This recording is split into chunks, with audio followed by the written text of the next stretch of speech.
Hi, I'm Mike from Michael's Motor Cars, located in Lancaster, Pennsylvania. And this morning I'm going to show you the process to start our 1925 Rolls Royce Silver Ghost. This is with the Piccadilly body. This car is very authentic and very original to how it was when it left the factory, so the process is the same. These old Rollses, if you follow the steps, the car will behave itself and will start right up. So we are starting with a cold motor. The motor is cold right now.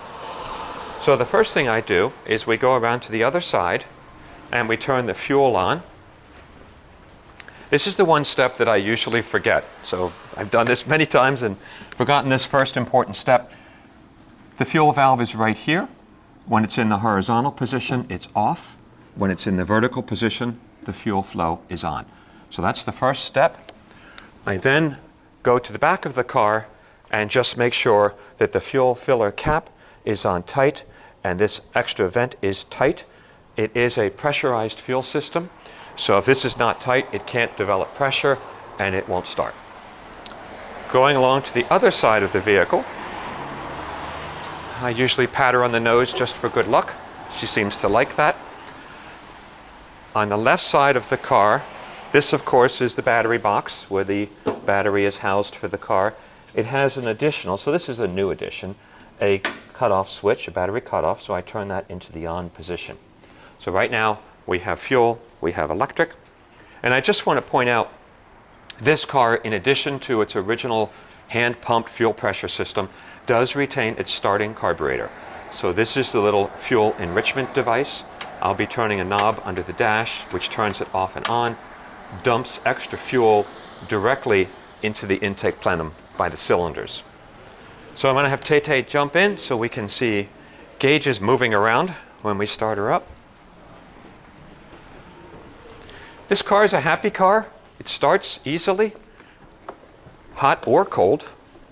We've been around this car for a while now doing our photography and everything. So now we're in the car. I always make sure it's in neutral, of course. Parking brake on. This is the ignition, so turning that up turns the ignition on. Once we start the car, I'll be pointing out, and here you can see the temperature is cold. The amps is in the middle. Over here, you will see the oil pressure go up. Now, I did cheat a little bit and got a pound of fuel pressure. Normally, I'll do it now, you loosen the fuel pressure pump and pump it a few times. That will move the fuel pressure gauge, as it's doing right now. This car seems to like just a little bit over 1 pound. That's enough for it to start.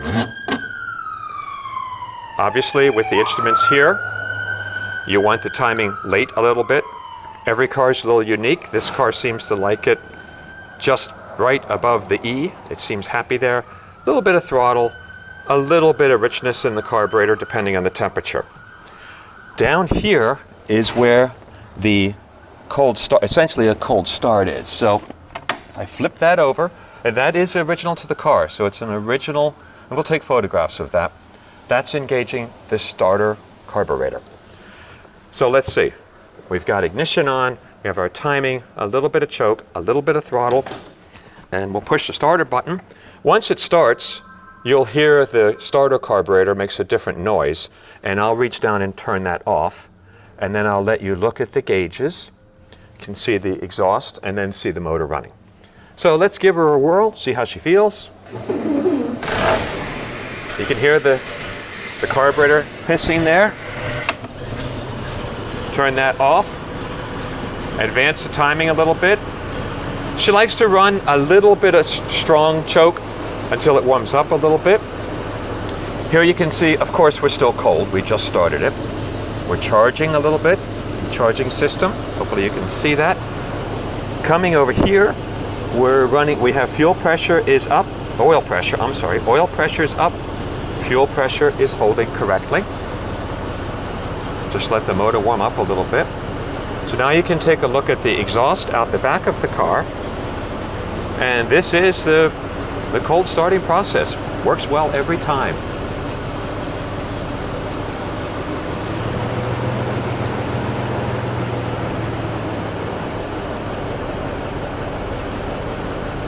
it will settle down to a very nice, smooth idle. It does like its choke while it's warming up. Of course, once it's fully warm the rest of the day, we run it in the middle and we'll advance the timing up. But there you have it. Follow that procedure and this old girl will start up every time. Thanks for watching the video, and what a beautiful machine. Thanks again.